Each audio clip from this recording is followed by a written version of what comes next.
Avivamento e a vida de santidade é o título da lição 10 da classe de juvenis da Escola Dominical, chegando para vocês através da vida deste que vos fala, professor Denis Pereira, também conhecido como Denão. É um prazer receber você por aqui, professor, superintendente, coordenador, pastor, dirigente, professor veterano, professor iniciante, aluno, todos os que amam o ensino da Palavra de Deus. É um prazer receber vocês aqui. Conheça melhor o nosso ministério. Aqui, ó, na descrição dos vídeos tem todas as minhas redes sociais, Denis Pereira Oficial, no YouTube, no Facebook, no Instagram, no TikTok. Conheça melhor o nosso ministério. O WhatsApp é o 19994442831. Estamos à disposição para servir o reino de Deus, para servir os irmãos naquilo que for útil. Não se esqueça de se inscrever no canal. Nós estamos atingindo a marca de 20 mil inscritos. Faça parte dessa comunidade de milhares de pessoas edificadas, fortalecidas, abençoadas pela palavra de Deus através da nossa vida. A palavra é poderosa, então não tem problema em dizer que são sim abençoados por Deus por meio da palavra. Por isso, inscreva-se, ative o sino de notificações, comente o vídeo também. Isso faz o Google olhar o nosso canal e divulgar para muito mais pessoas. Mostre para o Google a importância, a relevância aqui do nosso trabalho. Olha, comente o nosso vídeo, fale para nós como que está aí a escola dominical e o movimento da igreja na cidade que você está em anos de pandemia. A irmã Clesivânia Maria comentou aqui, não dá para ler aí todos os comentários, porque realmente mas a família Souza comentou.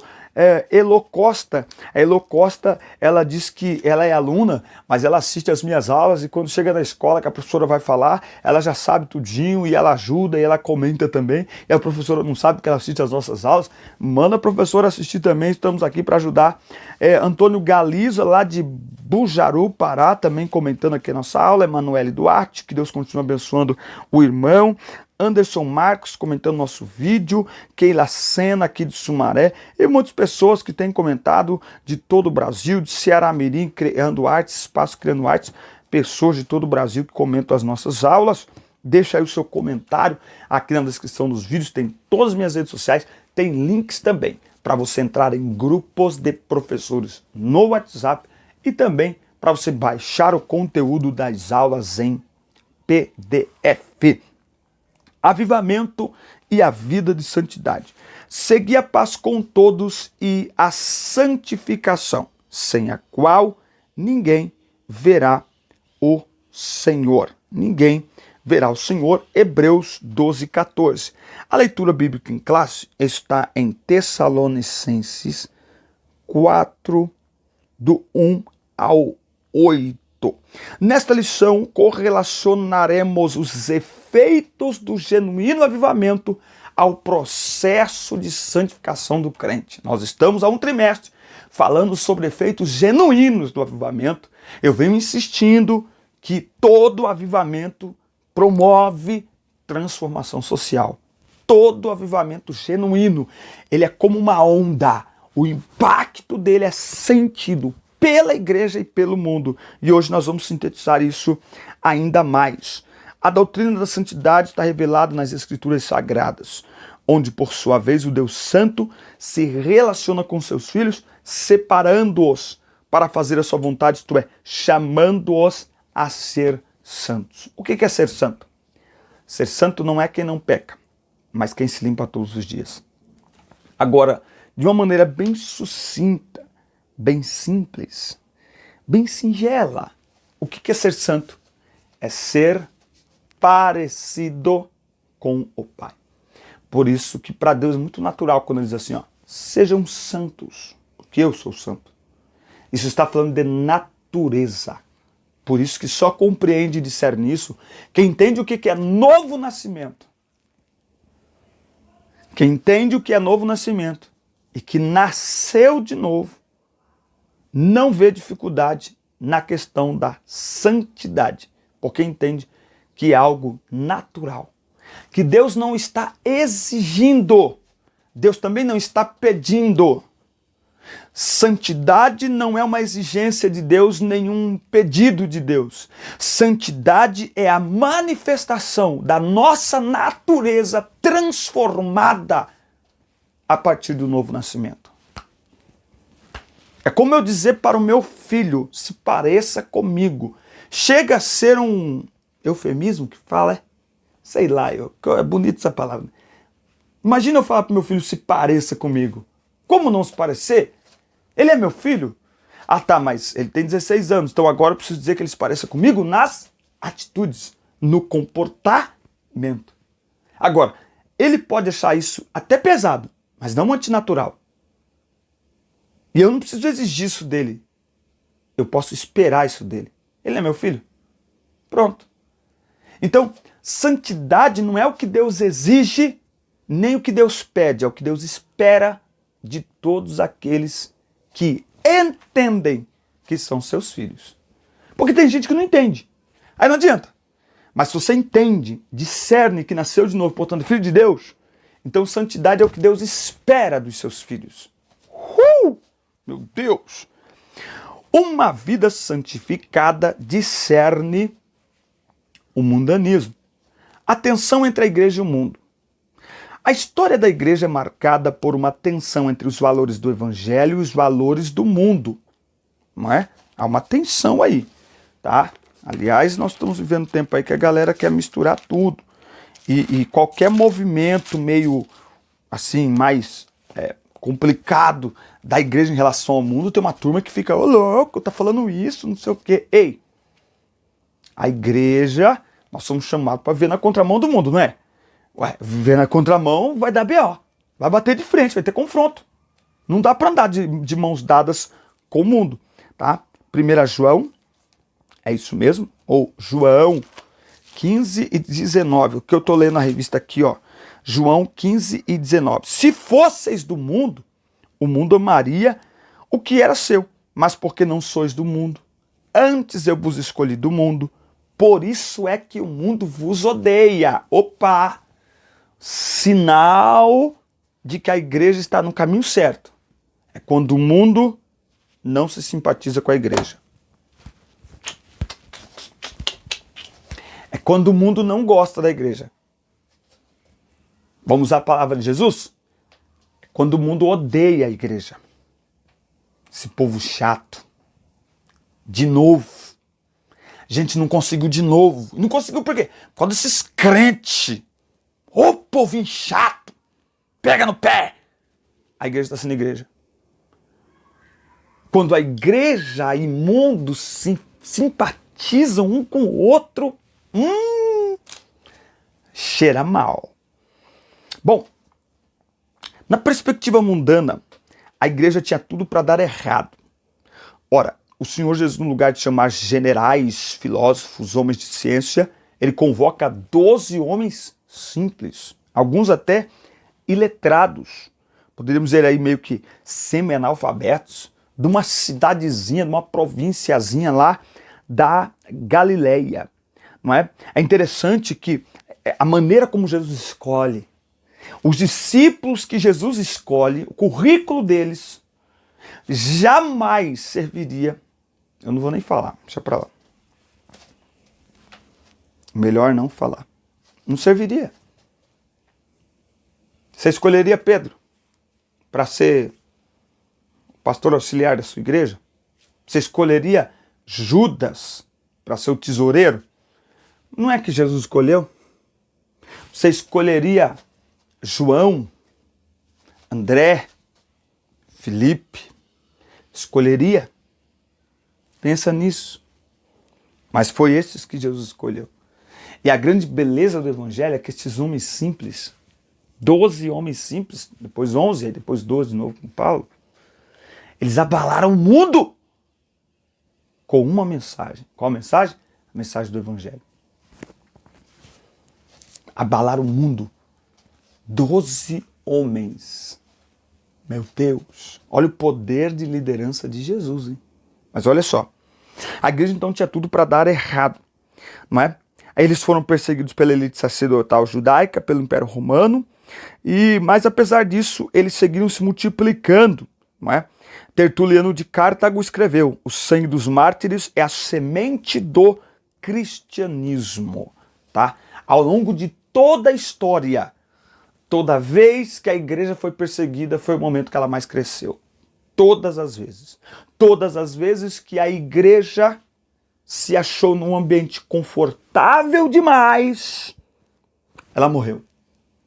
Ela perdeu vitalidade. A perseguição sempre promoveu o crescimento da igreja. A tensão interna da igreja, não é?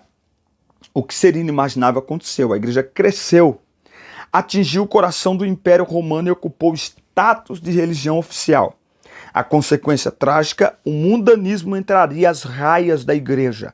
O embate não cessaria, pois agora era preciso enfrentar o mundanismo do lado de dentro, tá? Expulsar, não deixar as coisas que vêm de fora entrar na igreja é uma coisa. O duro é quando está dentro da igreja. Faz parte da igreja. E parece que essa lição não aprenderam. Além das heresias, a igreja teve de lidar também com a corrupção, as associações espúrias, o apego ao poder, o abuso de autoridade, a violência e a inquisição corroborada pelo clero, um tempo de frieza e obscurantismo espiritual. Nesse contexto, homens cheios de sabedoria do espírito se levantaram para combater todas as formas de mundanismo. Eu me reservo o direito de não comentar esse tópico. Por quê? Porque eu faço um paralelo com os dias de hoje. Deixa aí para você pensar. As tensões contemporâneas. Por intermédio da Reforma Protestante, um grito foi ouvido no mundo. Centenas de movimentos a partir da Reforma influenciaram a igreja e o mundo.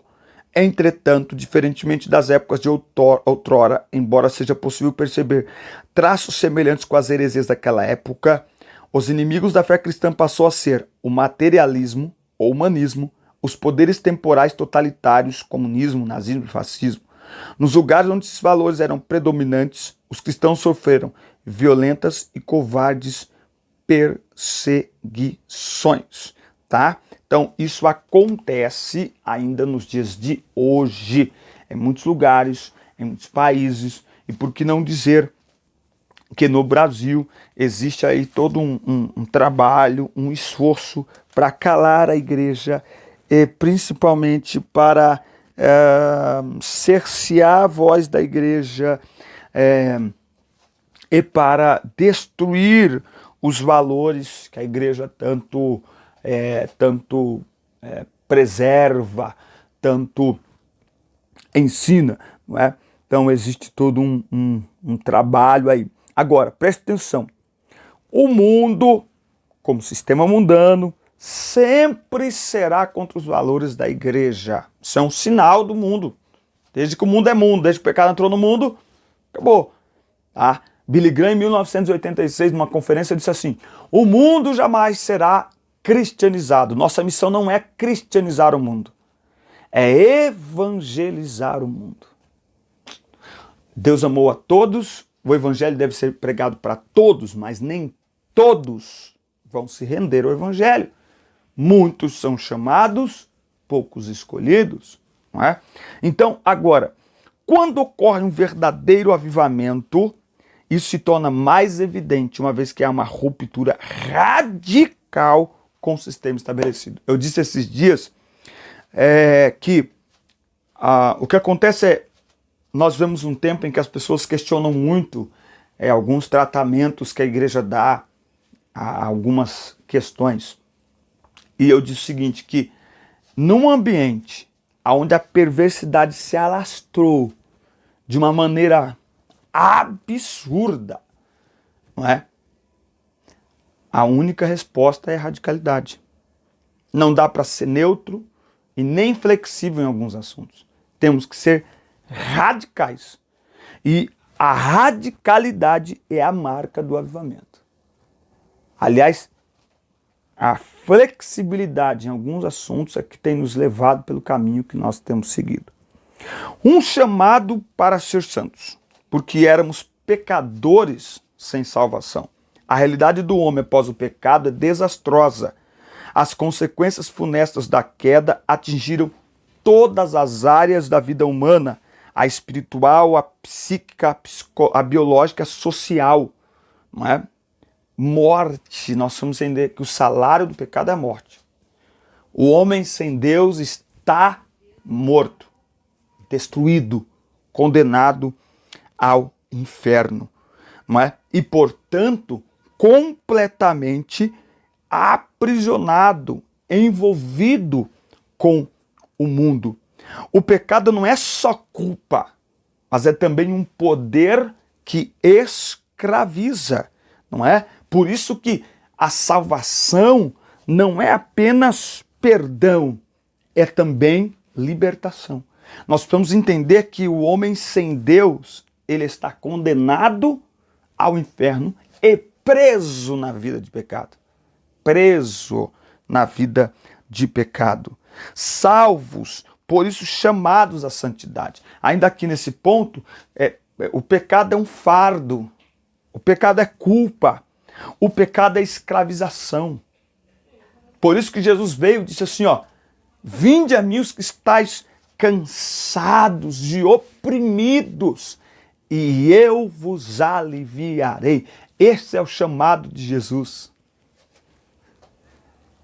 Nós precisamos entender que o pecado não é um passeio, que o pecado não é um luxozinho qualquer, que o pecado não é confortável. E por mais que as pessoas demonstrem estar acomodadas com o pecado e a pecar, confortáveis em sua vida de pecado, isso é porque o Deus deste século cegou o entendimento e as pessoas estão presas e não veem. Elas estão carregando um fardo e não veem. Por isso o chamado de Jesus é um chamado à libertação.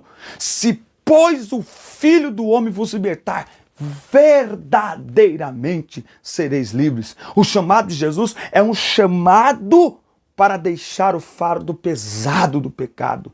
Jesus quer aliviar o homem do fardo pesado do pecado. Isso é evangelho.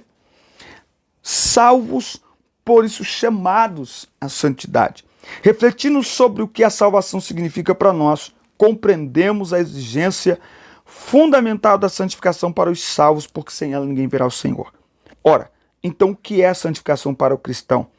O pequeno dicionário bíblico editado pela CPAD define santificação como um estado de separação para Deus. Quando somos santificados, a nossa vontade fica exclusivamente submetida a Jesus Cristo. Ele vive em nós. Isso é o chamado para ser santo. Santificação, portanto, é um chamado, não é? Santificação envolve duas palavras também. Santificação é separação e consagração. Nós nos preocupamos muito na separação. A separação envolve aquilo que nós não devemos fazer. Mas santificação não é apenas o que nós não devemos fazer. Ela é muito mais o que nós devemos fazer. E se nós nos envolvermos, nos enchermos com aquilo que temos que fazer, faltará espaço para aquilo que nós não podemos fazer. O problema é que nós somos tentados e cedemos a tentações de fazer o que não devíamos, porque não estamos fazendo o que devíamos, não é? Então, o que nós devemos fazer para viver uma vida santificada? Fazer tudo para a glória de Deus. Fazer tudo para a glória de Deus. 1 Coríntios 10:31. O que eu devo pensar para que a minha mente não peque e não me leve a pecar? Será que eu preciso simplesmente jogar para fora os pensamentos ruins? Não, eu preciso encher a minha mente com a palavra de Deus e com coisas boas. Filipenses 4:8. No demais, meus irmãos, tudo aquilo que é bom, tudo aquilo que é honesto, tudo aquilo que é justo, tudo aquilo que é de boa fama, nisso pensai. Colossenses 3, pensai nas coisas que são de cima. Não adianta querer ter uma mente saudável se esta mente não está sendo alimentada com o que é saudável. Não adianta. Então a santificação envolve consagração, aquilo que eu tenho que fazer, não é? Então não basta deixar de falar a mentira. Quer ver? Vamos ver aqui, ó, como que isso é interessante. Efésios, capítulo 5, se não me falha a memória. Efésios, capítulo 5, é isso aqui, ó, Efésios capítulo 5. Ó, o 5:18, ó. E não vos embriagueis com vinho que é contenda, mas enchei-vos do Espírito. Então, não basta dizer assim, não, é que eu não quero, né, essa vida de contenda e tal. Não, mas tem que se encher do Espírito. Então você tem que se afastar das coisas que não são de Deus e se encher das coisas de Deus. Aliás, se você se encher das coisas de Deus, vai faltar espaço para aquilo que não é de Deus. Consegue entender? Não é? Efésios 4, olha aqui, ó, 4:25 de Efésios. Por isso deixai a mentira e falai a verdade. Entende isso? Isso é santificação.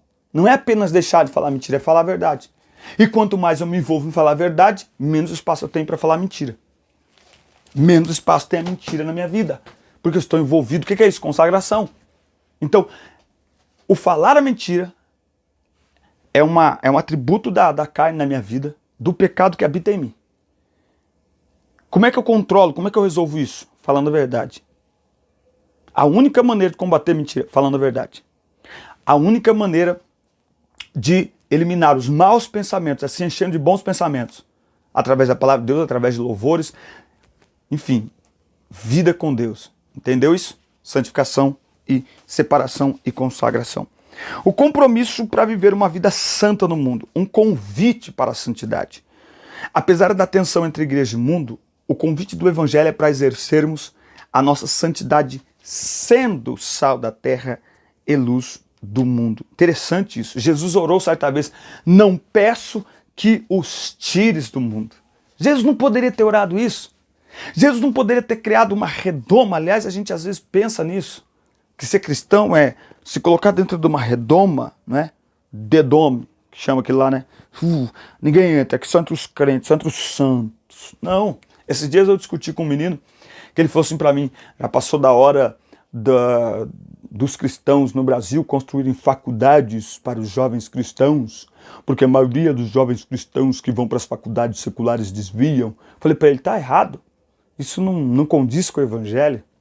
Se eles estão desviando, o problema não está nas faculdades. O problema está na formação deles. Porque pessoas de outras religiões vão para a faculdade e eles estudam lá 6, 10 anos e saem de lá firmes na sua religião. Por que os cristãos, quando vão para a faculdade, desviam? Porque a base deles está falhando. Porque o ensinamento, a estrutura espiritual deles não é forte o suficiente para aguentar, para resistir, para se manter firme na fé. Então, mais importante do que construir faculdades, eu ainda falei assim para ele, nós temos, a história recente da igreja brasileira, nós temos mais de 100 anos. Se em 100 anos não se construiu faculdades cristãs, é agora que vai construir? Se começar a construir agora, quando é que nós vamos ter faculdade para todo mundo? Isso é uma utopia, isso nunca vai acontecer. O que nós precisamos fazer?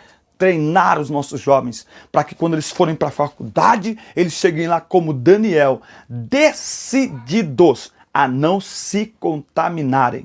Eles têm estrutura para tomar e manter esta decisão. E mais que isso, nós precisamos treinar os nossos filhos, os nossos jovens, para que eles brilhem nas faculdades, para que eles sejam luz nas faculdades. O que nós precisamos não é de faculdades para cristãos, é que os cristãos que estão nas faculdades, dominadas por todo tipo de ideologia, se levantem como instrumentos de Deus para abençoar, inclusive, essas faculdades. Não é só para brigar com os outros, não. Ficar criticando, ficar discutindo. Não. Para ser bênção de Deus. Para se tornarem professores, cientistas, médicos, doutores, pessoas relevantes para a sociedade, no meio acadêmico também. Isso é ser luz. Santos dentro do mundo. Segundo as Escrituras Sagradas, ser santo não é virar um eremita, viver isolado. Ao contrário, é viver no mundo sem deixar o mundo viver em nós. Olha que coisa extraordinária. Pois em nosso coração só há lugar para um Senhor. Portanto, atenda ao convite do hino 212. Entra na batalha onde mais o fogo inflama. Nós somos chamados para isso. É contrário ao ensinamento de Jesus achar que o lugar de ser santo é isolado. Não. Jesus disse assim, vós sois o sal da terra. Aonde que o sal mostra o seu valor? No meio do alimento. Aonde que a luz mostra a sua importância? No ambiente mais escuro que existe. É esse o chamado de Jesus para a minha vida? É esse o chamado de Jesus para a sua vida? É esse o chamado de Jesus para as nossas vidas? E é esse o efeito do verdadeiro avivamento. Onde um verdadeiro e genuíno avivamento acontece, eu vou dizer de novo, onde o verdadeiro e genuíno avivamento acontece, o impacto é sentido na igreja e no mundo. Porque a igreja não se isola, pelo contrário, é no meio que ela manifesta a glória de Deus, o poder de Deus, a vida em Deus e a quem nós servimos, ao Senhor Jesus. Não importa, sem meio às trevas, sem meio às adversidades, não importa. Nós somos chamados para ser sal da terra e luz do mundo. Que Deus te abençoe, forte abraço, assista, curta, compartilhe, inscreva-se no canal. A próxima aula, Avivamento e o Despertamento para a Obra Missionária. Deus abençoe vocês. Até a próxima aula, Deus abençoe.